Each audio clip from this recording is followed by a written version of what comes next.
So welcome back mga idol. So ngayong araw, dito naman tayo sa Power Game. Tuturuan ko kayong paano manalo at kumita ng malaki sa paglalaro dito sa Dragon vs Tiger. So bago tayo maglaro, bubunot muna tayo sa mananalo ng 100 Gcash sa ating last video na in-upload.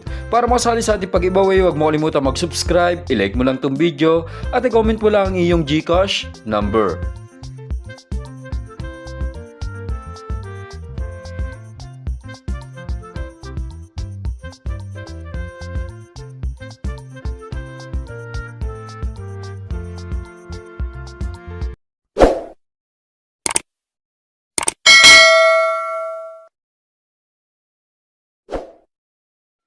So yun mga idol, so ngayong araw, dito naman tayo maglalaro sa Power Game. So tuturuan ko kayo ng discard kung paano manalo sa Dragon Tiger dito sa Power Game. So nakikita nyo 1,040 yung ating puhunan. So try natin palaguin yan dito sa Dragon Tiger. Tingin tayo sa chart, so 5 pa lang yung pinakamataas na trend mga idol. So Dragon hanggang 5, yung Tiger naman isang hanggang 4 lamang. So nakikita nyo wala pang sumasagad na pattern. So ngayon magta-Tiger tayo dito, sasalungat tayo dito sa trend ng Dragon. So magta-Tiger ako dito mga idol, malakas yung kutob ko na magta-Tiger to. So todo agad natin tong balance natin. Yan natin kung tatama. So 2, 7, tama tayo. So nadoble agad yung ating balance. So ito pa mga idol, so napapansin nyo kapag naputol na yung trend o yung patong, kasunod nun is may patong din. For example mga idol, meron din dalawahan na Tiger tsaka dalawang Dragon dito. So pwede niyang gayahin yan, so magta-Tiger pa rin tayo dito. So malaking chance na mag-Tiger to dahil may nakikita tayong pattern na dalawahan. Tayo tayo ng 1,500, tira lang tayo ng 500 kung sakaling matalo. So yan, tama tayo, 4 King. So pumatong na yung Tiger. So napapansin nyo mga idol, hanggang 4 pa lang yung pinakamataas na patong ng Tiger. So magtatatlo tayo ngayon dito. So try natin magtatlo, pwede niyang gayahin yung 4 na yan. So kadalasan naman mga idol dito, napuputol yung trend is hanggang 3. Malabo lang maputol yung hanggang 4. So kanina may 4, no? So tayo dito sa Tiger, todo natin balance natin 3,427. So sa is, yes, tama tayo. So grabe yun mga idol, 3 hits tayo. Yung 1,040 natin, 6,649 na agad. So ito mga idol, so nakikita nyo 4 pa lang yung trend ng Tiger. So yan, loba tayo, saksak muna natin. So 4 pa lang yung trend ng Tiger. So nakatatlo na yung Tiger ngayon.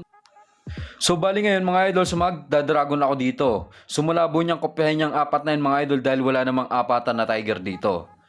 1,600, 9, 7, so tama tayo ulit. So naka 4 hits na tayo mga idol, wala pa tayong talo. So papansin niyo mga idol, once na mag-Dragon, pumapatong talaga yung Dragon. Karamihan pumapatong talaga, 2, 3. Pinakamataas is 5. So papatong ka sa Dragon dito mga idol, malaking chance na pumatong to. So medyo taasan natin ng taya tayo ng 3,000. Tingnan natin kung magda-Dragon, pumatong kaya. So G's, sa ISO tama na naman tayo. So naka 5 bits na tayo mga idol. So ganun lang kadali mag-analyze ng pattern dito mga idol sa Dragon Tiger. So tingnan nyo yung dating lumabas. Minsan may pinagbabasihan yan, kinokopya.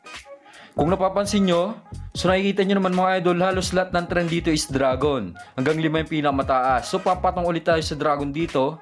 Tayo ng 1,500, gawin na natin 1,900. So yan, taasan na natin 4,400, 7, 2, tama tayo. So buti na lang, nadagdagan natin last minute. So tumatlo na yung Dragon. So pumantay na siya sa 3 katabi niyang Tiger. So tingnan natin pattern mga idol. So dito hindi muna ako tataya. Tingnan natin kung magda-Dragon pa nag-Dragon to, malaking chance na gayahin niya yung hanggang 5 Dragon na yan. So pag nag-Tiger, ibig sabihin ginaya niya yung 3 Tiger. Panibagong pattern niya pag nag-Tiger. Tingnan natin kung tatama yung Dragon. So 9, sa is, so nag-Dragon pa rin. Malaking chance na gayahin niya yung 5 Dragon na yan. Ito mga idol, pwede pumantayan dito sa 5 na to. So sayang hindi tayo nakataya, tama naman sana tayo sa Dragon. So next round mga idol, magda-Dragon tayo. So pwede niyang gayahin niyang 5 Dragon na yan. Okay, dito tayo sa Dragon mga idol. Medyo taasan natin ng taya, baka tumama, tayo ng 3,500. So 2, subuti na lang, nag-2, delikado tayo doon, nag-2 pa. So peace, dito kapag peace mga idol, babalik lang yung taya mo kapag may taya ka sa Dragon o Tiger. Pero pag nataya mo yung peace, magiging times 8 yung taya mo. For example, tumaya ka ng 1,000 sa peace, tumama, magiging 8,000 yan. So dito mga idol, nakasanayan ko na once na mag-peace, sa kabilang side naman ako tataya. So Tiger tayo ngayon dito. Taasan natin ang taya, karaniwan o kadalasan tumatama talaga to. So sa is, so 3, so talo tayo doon. So sayang 10,000. Sayang maraming beses tayong tumama. Naisahan tayo doon. So kadalasan kasi mga idol, once na nag-piece, tumaya kayo sa kabila kasi ganoon yung nangyayari madalas. Pero hindi naman lagi. So tulad nyo, yung talo tayo, tumaya tayo ng mataas sa tiger. So babawiin natin yan mga idol. So nakalima na yung dragon. So magta-tiger tayo dito. Mirror pattern ang tawag dyan mga idol kapag may ginagaya siya. So 9. So queen, buti na lang nag-queen pa. So mataas na yung 9 na yan. 9,911 na yung ating balance. So 5,000 pa yung talo natin simula kanina nung tumaya tayo ng 10k na natalo.